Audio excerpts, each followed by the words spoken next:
Hi all. അപ്പോൾ ഇന്ന് ഞാൻ വീട്ടിൽ നിന്ന് തന്നെയാണ് വർക്ക് ചെയ്തത്. പക്ഷേ നല്ല വർക്ക് ഉണ്ടായിരുന്നു. പോരാ തന്നെ കുറേ മീറ്റിങ്ങും ഡെമോവും കാര്യങ്ങളൊക്കെ ഉണ്ടായിരുന്നു. അപ്പോൾ ചുരുങ്ങിയ സമയത്തിനുള്ളിൽ എന്തെങ്കിലും ഉണ്ടാക്കാൻ പറ്റുമോ എന്ന് നോക്കിയപ്പം പണ്ട് ഞാനിത് കണ്ടൊരു ഡിഷാണ്. ഇത് കുറേ വീഡിയോസിൽ ഞാൻ കണ്ടിട്ടുണ്ട്, പക്ഷേ ഇതുവരെ ട്രൈ ചെയ്യാൻ പറ്റിയിട്ടില്ല. അപ്പോൾ ഇത് തന്നെ ട്രൈ ചെയ്യാമെന്ന് വിചാരിച്ചു.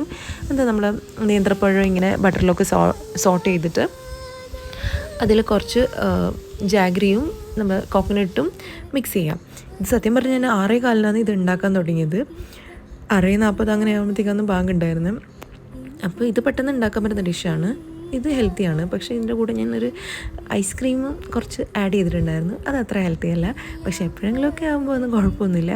അപ്പോൾ ഞാനങ്ങനെ ഇത് ഐസ്ക്രീം കൂടിയിട്ടാണ് കഴിച്ചത്. ഭയങ്കര ടേസ്റ്റാണ്, ലൈക്ക് സ്വർഗ്ഗം എന്നൊക്കെ പറയില്ലേ. അപ്പോൾ ആദ്യത്തെ ബൈറ്റിൽ അത് അങ്ങനെയാണ്. ഇത് കൂടാതെ ബോയിൽഡ് എഗ്ഗും ഡ്രൈ ഫ്രൂട്ട്സും പിന്നെ പാഷൻ ഫ്രൂട്ടും ഒരു ബോട്ടിൽ ജ്യൂസുമാണ് ഉണ്ടായത്. പെട്ടെന്ന് ഉണ്ടാക്കാൻ പറ്റുന്ന ഡിഷസ് ഉണ്ടാക്കിയാൽ നമുക്ക് പ്രേയേഴ്സിന് കുറേ ടൈം കിട്ടും. അത്രേ ഉള്ളൂ.